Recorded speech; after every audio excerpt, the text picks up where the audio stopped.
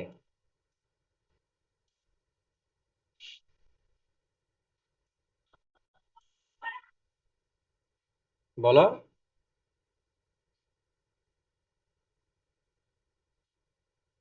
আমরা পড়ছো না, তুমি ওয়ার্ড ব্রিফটা পড়ছো না, কিভাবে লিখবো আমরা?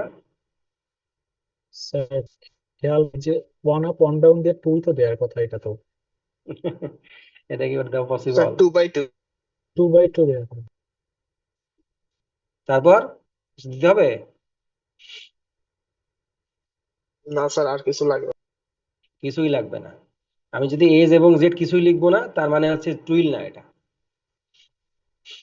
এটা যে 2/2 ডাউন, তাহলে এই ফেব্রিকটা তৈরি করতে গেলে, এই যে দেখো ওয়ান অফ ওয়ান ডাউনের ডেরিভেটিভ এটা, মানে প্লেনের ডেরিভেটিভ, কিন্তু এই ফেব্রিক তৈরি করতে গেলে কেন ওয়ান অফ ওয়ানের ডেরিভেটিভ? দুইটা করে, মানে একটা ওয়ারপিয়ান দুইটা করে, মানে এখানে গ্রুপটা হচ্ছে ওয়েভটের গ্রুপ। ওয়ারপিয়ানতে একসাথে আপ এবং ডাউন, ডাউন এবং আপ হচ্ছে। প্যাটার্নটা তো ওয়ান আপ ওয়ান ডাউনেরই, কিন্তু একটা ওয়ারপিয়ান দুইটা করে ওয়েভটের উপর দিয়ে, দুইটা করে ওয়েভটের নিচ দিয়ে যাচ্ছে। প্যাটার্ন তো ওয়ান আপ ওয়ান ডাউনেরই, কিন্তু এটা হচ্ছে ওয়ারপ্রিপ। ওয়ারপ্রিপের ক্ষেত্রে ওয়েভ বরাবর কর্ড ইফেক্ট দেখা যাবে, এই বরাবর কর্ড ইফেক্ট আসবে, কর্ড লাইক ইফেক্ট আসবে। আর এইটার জন্য যদি আমি ক্যাম ইন্ডেক্সিং করি, এটার জন্য যদি আমি ফেব্রিক তৈরি করতে চাই, তাহলে আমার লাগবে কোন ধরনের ক্যাম? ওয়ান আপ ওয়ান ডাউনের ক্যাম লাগবে নাকি টু আপ টু ডাউনের ক্যাম লাগবে? যে ক্যাম দিয়ে টুইল তৈরি করি সেই ক্যামে লাগবে এখানে, অর্থাৎ টু আপ টু ডাউনের ক্যাম লাগবে, টুইলের ক্যাম লাগবে। ইন্ডেক্সিং এর কারণে এটা দিয়ে টুইল হবে না, এটা দিয়ে অটোম্যান হবে, মানে রিভ হবে। ইন্ডেক্সিং এর কারণে আমরা দেখলাম তো, ইন্ডেক্সিং এর কারণে one up one down plane design দিয়ে তুমি কখনো প্লেন ফেব্রিক করবা, আবার সাথে সাথে ওয়ান আপ ওয়ান ডাউনের ইন্ডেক্সিং এর পার্থক্যের কারণে তুমি আবার কি করবা, অক্সফোর্ড করবা।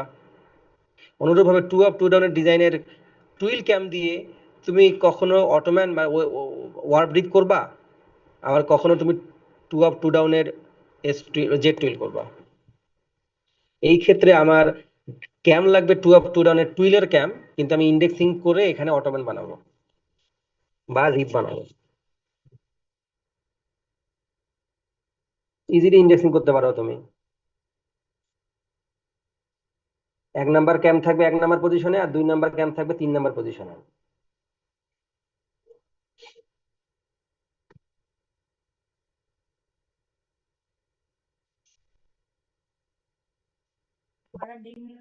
টু আপ টু ডাউনের ক্যাম্প নিবো আমি। কারো কোনো অ্যাম্বিগুইটি থাকলে বলবা যে স্যার এটা বুঝলাম না। একই সাথে ডিজাইন তার সাথে ইন্ডেক্সিং সবই হয়ে যাচ্ছে, কিন্তু মানে আমরা এটা রিলেট করতেছি।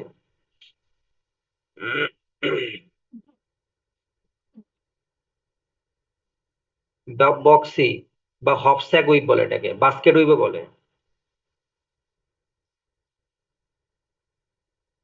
আমরা এটা পড়ে আসছি mad weep, one up one ডাউনের ডেরিভেটিভ ম্যাট, সেই ম্যাড উইপ। রেগুলার ম্যাট হতে পারে, ইরেগুলার ম্যাট হতে পারে।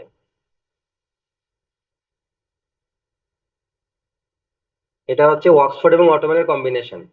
ব্যাপারটা এরকমই বোঝা যাচ্ছে না, দুইটা দুইটা করে, মানে অক্সফোর্ডে যেমন দুইটা করে ওয়ারপিয়ান একটা করে উপর দিয়ে যায়, এখানে হচ্ছে দুইটা করে ওয়েবটিয়ান এর উপর দিয়ে একটা করে ওয়ারপিয়ান যায়, এখানে দুইটা করে ওয়ারপিয়ান দুইটা করে ওয়েবটিয়ান উপর দিয়ে যায়। বক্সির ক্ষেত্রে দুইটা করে ওয়ারপিয়ান দুইটা করে ওয়েবটিয়ান উপর দিয়ে যায়। এই বক্সের ক্ষেত্রে আমরা যদি এখানে এর ফর্ম নাম্বার কি বলো?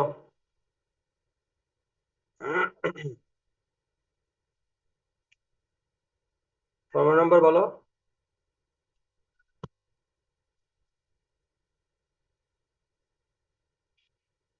দ্রুত বলো, ফর্ম নাম্বার কি হবে?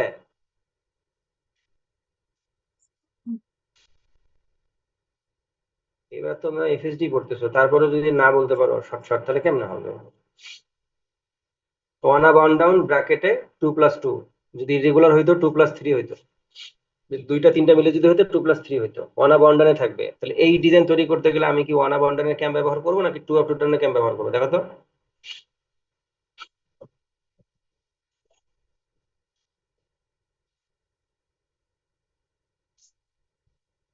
সবাই আসো নাকি ঘুমাইছো?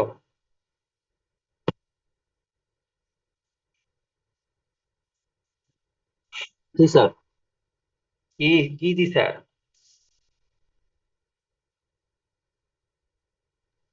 স্যার জি স্যার, এটা যে টু বললাম, আপ টু ডাউন আর ব্র্যাকেটে টু লেখা যাইতো না? এখন আমাকে জিজ্ঞাসা করতেছে, ওনারা এবার এফএসডি পড়ছে, আমাকে এখন জিজ্ঞাসা করছে two of two down bracket two, এটা কি এরকম করে লেখে?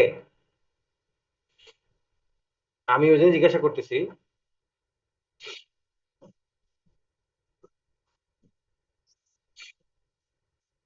এত কনফিউশন তোমাদের, টু আপ টু ডাউন ব্র্যাকেটে টুই লিখতে হবে, কারণ এখানে যখন থ্রি আপ টু ডাউন, এটা হয়েছে থ্রি আপ টু ব্র্যাকেটে থ্রি প্লাস টু লেখে নাকি, না কি লেখে বলো, আমাকে বুঝাও। জি স্যার, জি কি জি স্যার, থ্রি আপ টু ব্র্যাকেটে থ্রি প্লাস টু লেখে নাকি ওয়ান আপ ওয়ান ডাউন ব্র্যাকেটে টু প্লাস টু লেখে? Sir, three up two down ব্র্যাকেটে 3+2 লেখা নেই, এটাই তো মনে করছিলাম। ঠিক আছে, আমার লেখাটা ঠিক আছে, এটা এটা ওয়ান আপ ওয়ান ডাউন ব্র্যাকেটে ওয়ান টু প্লাস টু লিখবো নাকি টু আপ টু ডাউন ব্র্যাকেটে টু প্লাস টু লিখবো? Sir two up two down ব্র্যাকেটে। হুম,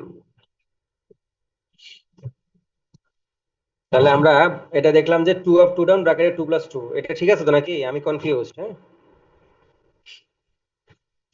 না এই স্যার যে শুধু টু। হ্যাঁ, স্যার শুধু টু টু? প্লাস টু না শুধু টু হবে? Sir, three up two down হলে এটা 3+2 লেখা, আর 2 আপ 2 ডাউন হলে এটা শুধু 2 লেখা। হ্যাঁ, যতদূর এফএসডি তে পড়েছিলাম। জি স্যার। এরকম? জি স্যার, এইরকম। তাহলে এটা হচ্ছে বক্সি, হ্যাঁ। বক্সির ক্ষেত্রে এই ফেরি তৈরি করার ক্ষেত্রে আমাকে কি লাগবে? দুই টু আপ টু ডাউনের ক্যাম লাগবে, জেড জেড টুইলের মানে টুইলের ক্যাম লাগবে, ঠিক আছে? ক্লিয়ার ব্যাপারটা? জি স্যার, ক্লিয়ার হয়েছে।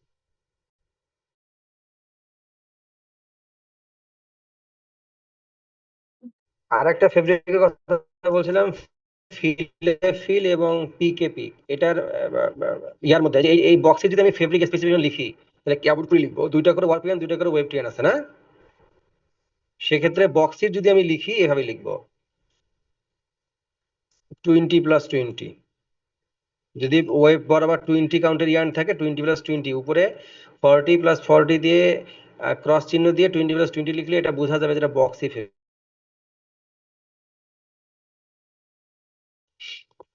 বা ম্যাড উইভের জন্য।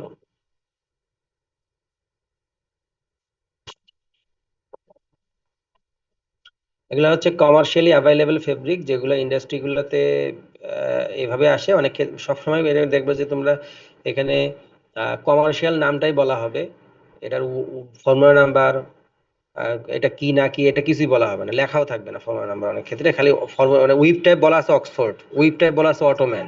ফেব্রিক অ্যানালিসিস করে দেখবে যে তুমি একটা রিপ পড়ছো, রিপ এখানে বক্সি বলা থাকবে বা হফস্যাক বলা থাকবে, বাস্কেট বাস্কেট বাস্কেট ডিজাইন বলা থাকবে, বাস্কেট ফেব্রিক। তো তখন তুমি দেখবে যে আসলে ম্যাট ফেব্রিক। এই বিষয়গুলো ওরা উইপ ফর্মুলা নাম্বারও দিবে না, এবং ওটাতে কোথাও ড্রয়িং করাও থাকবে না উইপ টাইপটা, মানে এমনি শিটের মধ্যে উইভিং শিটে উইভিং এর যে ফ্লোর সেখানে থাকে না, এটা আর&ডি তে থাকে, রিসার্চ এন্ড ডেভেলপমেন্ট যে আছে আর&ডি এখানে থাকে। তো আমরা এখানে এখন এই নামগুলো শুনলে বুঝতে পারবো যে কি বোঝাচ্ছে, শিয়ার সেকার বলতে কি বোঝায়, শ্যামরে বলতে কি বোঝায়, অক্সফোর্ড, অটোম্যান, বক্সি, আর ফিলে ফিল এবং পিকেপি। এটা মূলত চেক স্ট্যাপ ফেব্রিকের একটা টাইপ, মানে চেক স্ট্যাপ মানে কালার ইয়ান বা ইয়ান ডাইট ফেব্রিকের একটা টাইপ। হুম, ফিলে ফিল মানে হচ্ছে একটা করে ওয়ারপিয়ান এক কালারের, আরেকটা ওয়ারপিয়ান আরেক কালারের। ওয়ারপিয়ান যদি এরকম হয় যে একটা করে ওয়ারপিয়ান রেড আর একটা করে হচ্ছে ব্ল্যাক রেড, ওয়ারপিয়ান যদি এরকম হয়, ওয়েবটিয়ান যদি এক কালারেরই হয়, ওই দুইটা কালারের যে কোনো একটা কালার হয়, এই ফেব্রিকটাকে বলা হয় ফিলে ফিল। মানে ওয়ার্পের মধ্যে 1:1 করে যাবে, দুইটা কালার 1:1 করে করে ওয়ার্পের মধ্যে ড্রয়িং ডেন্টিং যা লাগে করব, আর ওয়েব বরাবর ওই দুইটা কালারের যে কোনো একটা কালার যদি শুধু একটা কালারে ওয়েব বরাবর হয়, তখন সেটাকে বলা হবে ফিলে ফিল। আর পিকে পিকের ক্ষেত্রে এর উল্টাটা, পিক এ পিক, ফিল এ। পিকে পিক হচ্ছে আমি যখন বললাম ওয়ার্প বরাবর প্যাটার্নিং থাকে, আর ওয়েভ বরাবর এক কালার, দুই কালারের যে কোনো একটা। আর পিকে বিকের ক্ষেত্রে ওয়েভ বরাবর প্যাটার্নিং থাকবে, আর বরাবর দুইটা যে কোনো একটা কালার।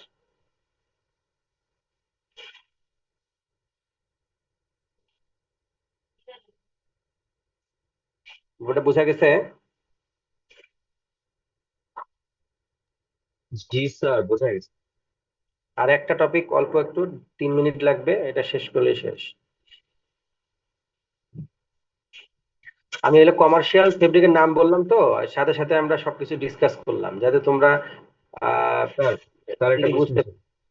হ্যাঁ, স্যার বলেছিলেন যে আমাদের এয়ার জেটের উপর আরেকটা ক্লাস নেবেন, স্যার ওইটা কি নেওয়া হবে? হ্যাঁ ক্লাস হবে, কালকেও তো ক্লাস হবে ইনশাল্লাহ সকালে। কালকে আমি স্যার কালকে কি সকালের উইভিং করবো না সকালের স্যার ক্লাসটা এসিএফএ? এসিএফএম এর উপরে নিটিং এবং নিটিং, জ্যাকার্ড নিটিং এবং ইন্টারশিয়া নিটিং এর উপর কথা বলবো। খুব জরুরি ক্লাস। আমি স্যাম্পলও নিয়ে যাবো ক্লাসে, দুইটা বোঝানোর জন্য। তোমরা নিটিং টেকনোলজি বইটা নিয়ে আসবা। ডেভিড জে স্পেন্সারের যে নিটিং টেকনোলজি বইটা আছে, সেই বইটা হার্ড কপি নিয়ে আসবা। ডেভিড জে স্পেন্সারের নিটিং টেকনোলজি বইটা লাগবে। 10 নম্বর চ্যাপ্টারেই আমি 10 নম্বর চ্যাপ্টার থেকে পড়াবো আর কি। হিলডওয়ারের ডেনসিটি, হ্যাঁ, একটা একটা একটা তোমাদের ইয়াতে ছিল হিলডওয়ারের ডেনসিটি, তোমাদের এই জব শিটে। হিলডওয়ারের ডেনসিটি মানে কেমন হলে হিলডওয়ারের ডেনসিটিটা পার ইঞ্চিতে কেমন হলে, মানে কোন লেভেলে থাকলে ইটস ওকে, আর কোন এক্সিড করে গেলে যে আমরা এটা কি করি, সিদ্ধান্তটা কি নেই, মানে হিলডওয়ারের ডেনসিটিটার অপটিমাম লেভেল কত।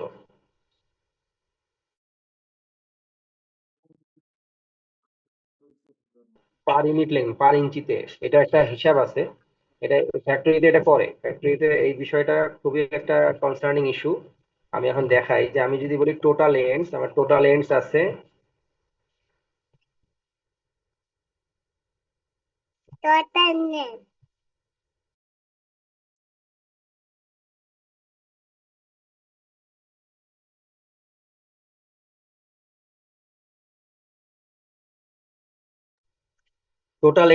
এবং আমার টোটাল লেন্সকে তো আমি 4টা বা 6টা হিল ফ্রেম দিয়ে ভাগ করে দিয়েছি। লেট ধর আমি total lens number of heald frame, এটাতে ভাগ দিলে তো আলটিমেটলি প্রত্যেক হিল ফ্রেমে কতগুলো করে ওয়ারপিয়ান আছে।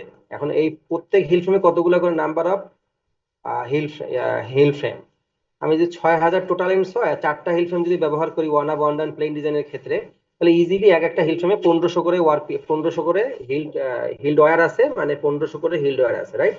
এই 1500 হিল্ড ওয়্যারে তো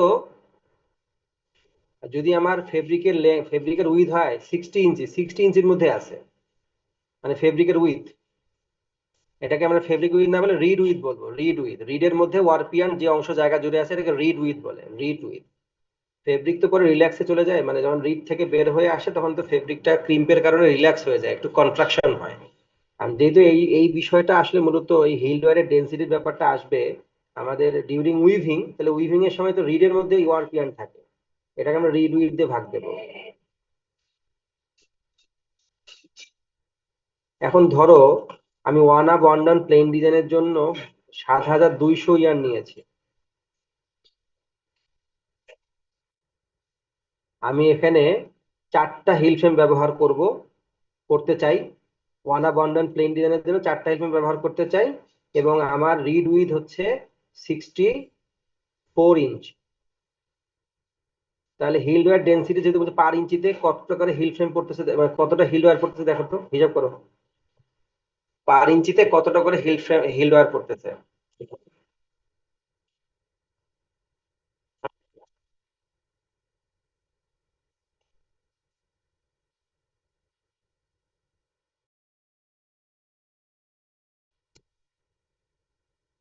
কতটা আসে? 28টা।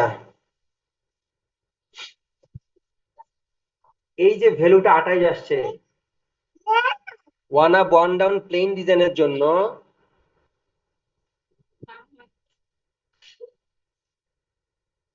One up one down plain ডিজাইনের জন্য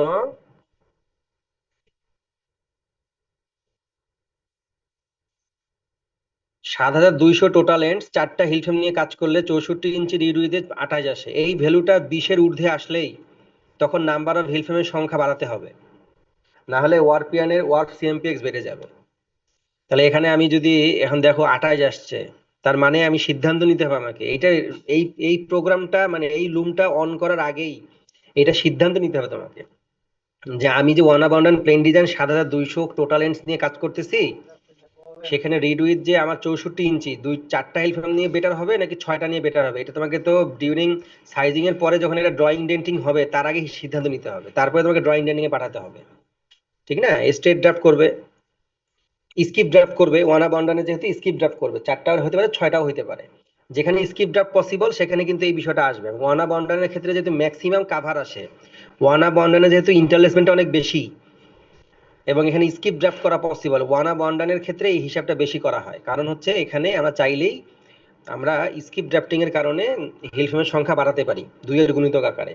এখন দেখো এই সংখ্যাটা 28 আসছে, এটা কখনো 28 আসা যাবে না, 20 এর অধিক হয়ে গেলেই আমাকে হিল ফ্রেমের সংখ্যা বাড়াই দিতে হবে, 6টা হিল ফ্রেম দিয়ে দেবো আমি, যেহেতু ওয়ানা বাউন্ড ডাউন চাইলে আমি 6টা হিল ফ্রেম দিয়ে করতে পারবো, 4টা দিয়ে করতে পারবো। 4টা দিয়ে করলে হিল 1 ইঞ্চির মধ্যে হিল ডোয়ারের ডেন্সিটি বেড়ে যাচ্ছে, তাহলে হিল ডোয়ারের সাথে yarn to yarn friction as well as heald ডোয়ারের সাথে ইয়ার্নের ফ্রিকশনটা বেড়ে যাবে। অল্প জায়গার মধ্যে হিল ডোয়ারও থাকবে, ইয়ার্নও থাকবে, অল্প ইয়ার্ন তো থাকবে কিন্তু জায়গার মধ্যে অবস্থান করবে, দ্যাটস ওয়াই ওয়ার্প ইয়ার্নের ব্রেকেজ বেড়ে যাবে।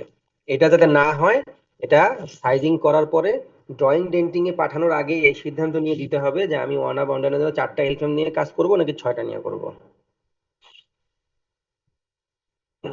এবারটা বোঝা গেছে তোমাদের? মেবি এটা ইডবি ইলেকট্রনিক ডবির জব শিটে এই দুইটা ইনফরমেশন এখন ফিল আপ করে নিতে হবে, জব শিট ফিল আপ করে ফেলতে হবে ইনফরমেশন দিয়ে। টোটাল এন্ড যেভাবে number of heald frame into reed width in inch, reed width in inch, ইঞ্চের মধ্যে দিলে তো পার ইঞ্চিতে আসবে, এই জন্য reed width in inch. Heald ডোয়ারের ডেন্সিটি 28 পার ইঞ্চ আসছে এখানে, আমাদের তখন সিদ্ধান্ত নিতে হবে যে 6টা 2টা বাড়াই দিতে হবে স্কিপ ড্রাফটিং এর মাধ্যমে, তখন এটা আসবে। সবার ব্যাপারটা ক্লিয়ার?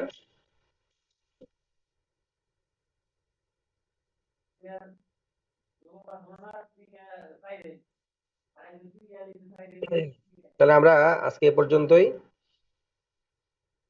কালকে সকালে নিটিং টেকনোলজি বই নিয়ে আসবা এবং আমরা জ্যাকার্ড এবং ইন্টারশিয়ান নিয়ে ডিসকাস করব এবং আমরা স্যাম্পল দেখব, মানে আমরা দেখেই অনেক কিছু আলোচনা করব। ঠিক আছে, সকলকে অনেক ধন্যবাদ। আসসালামু আলাইকুম।